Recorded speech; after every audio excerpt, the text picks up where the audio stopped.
So let's talk about this initiative on how to analyze the smartness of the network. It's a bit similarity with what happened with the smartness of the indicator of the building, but we adapted to something a bit larger, which is a global network. A short reminder on what is TND Europe. TND Europe is an association of European Association of manufacturer of transmission and distribution, let's say high voltage and medium voltage. We make equipment, of course, but more and more services and more softwares. So association that you maybe know, there is FEBET, AFBEL in Spain, BIMA in the UK, Gimelec in France. We are in France, VAI. And we are covering most of Europe.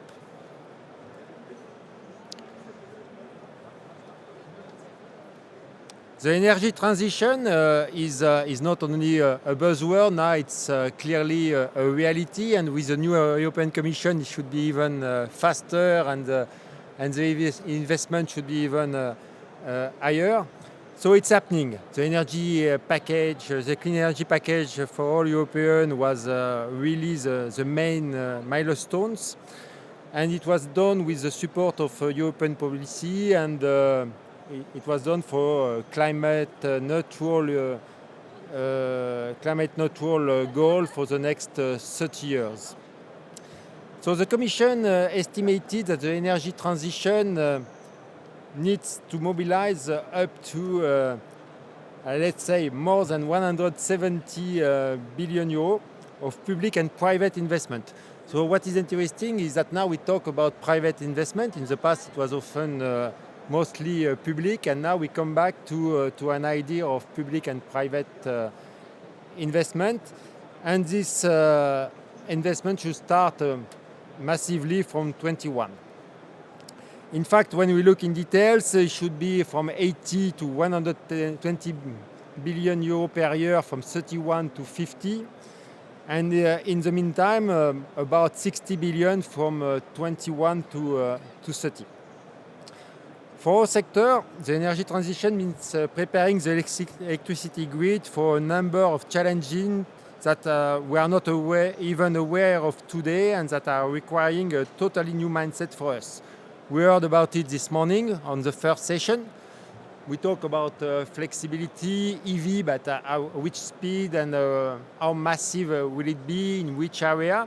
So it's something where we need certainly to have a long-term strategy, but a tactic and agile investment. This is why we need a framework, what we call here today a smartness grid assessment indicator, for the future readiness of our network. When we talk about evolution, we come often to regulation and to regulators. So there's two steps, one more at the European level and more at the national level. So what about the regulation? What we see is that so far the regulation has always been managed what we call some kind of static infrastructure, but it's far away from what we see today in the reality.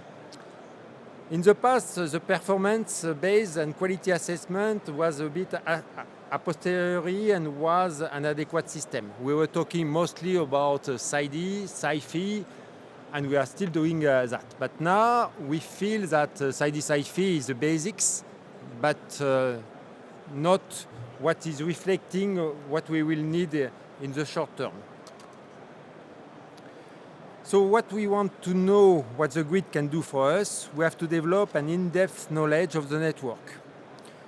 In-depth knowledge at the electron level, and in-depth knowledge certainly at the software level, modelizing the grid. So here it will be a mix of, let's say, hardware and software, equipment, and services and prediction. So the proper framework and methodology that we work on will help us establishing steps to future-proofing the grid. So it's what we say here, as a conclusion, as a first takeaway, we need really something more dynamic and more agile. A long-term strategy, but something more short-term and dynamic.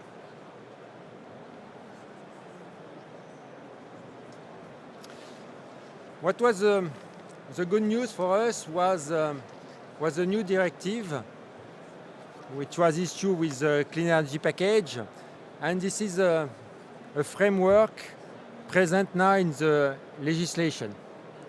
The Electricity Directive requests a national regulator to ensure that networks are developed toward a smarter, future-proof distribution network. It's Article 51.1. And that gives the duty to the regulator to assess and monitor the development of smart grid in their country. But it's not enough. They need to publish also a report every 2 years on their finding and the evolution. So it will be some kind of improvement, evolution of the state of the grid.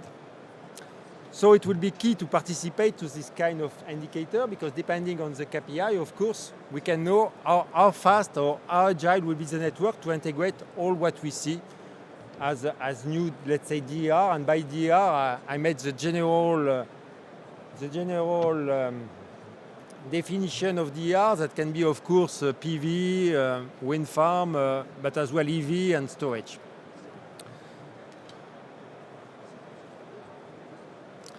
So in fact, what are we talking about? As I said in the introduction, we were inspired by the smarter grid indicator for building, but here the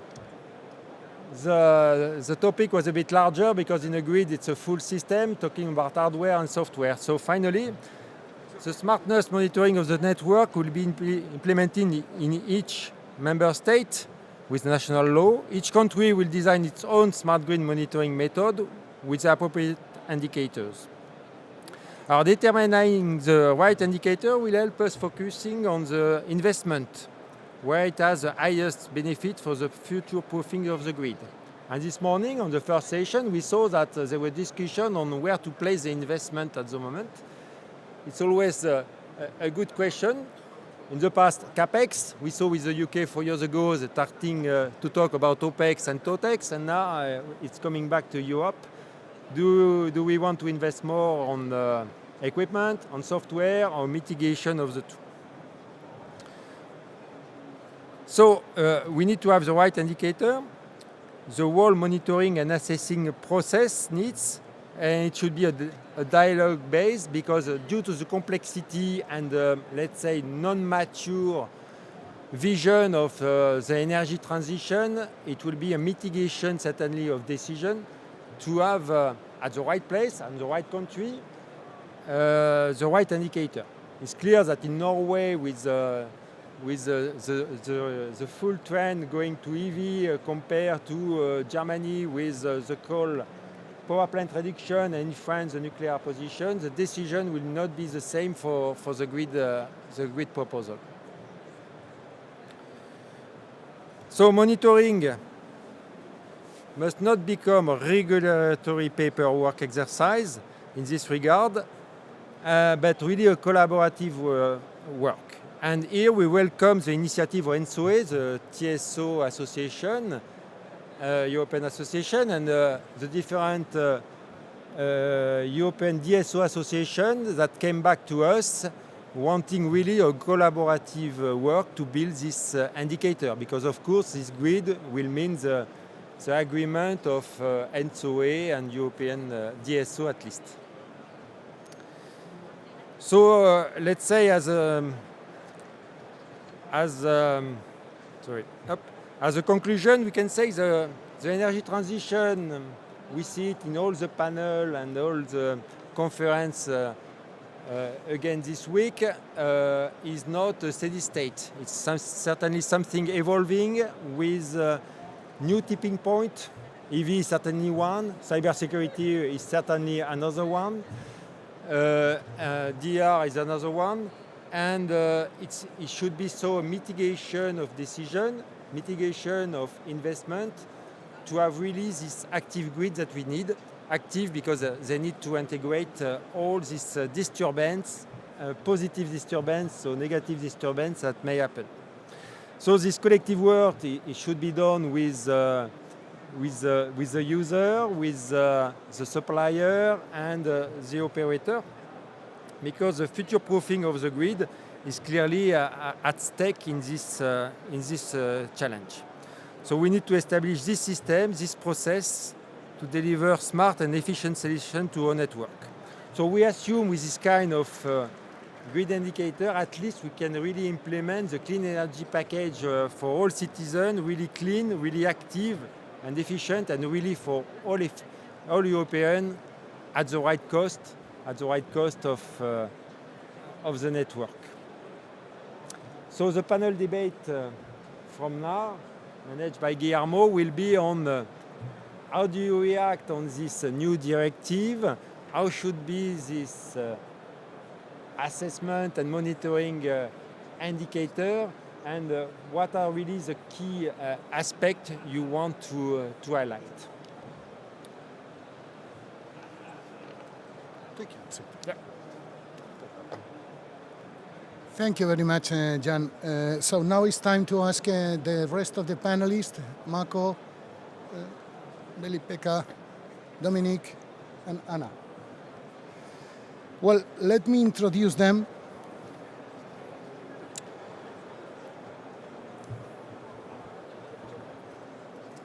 Veli-Pekka Saho, your left-hand side,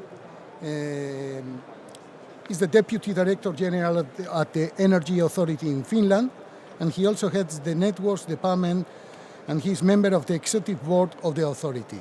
Here, Veli-Pekka is also representing CER, the Council of European Electricity Regulators, where he's Vice Chair of the Working Group Distribution Systems.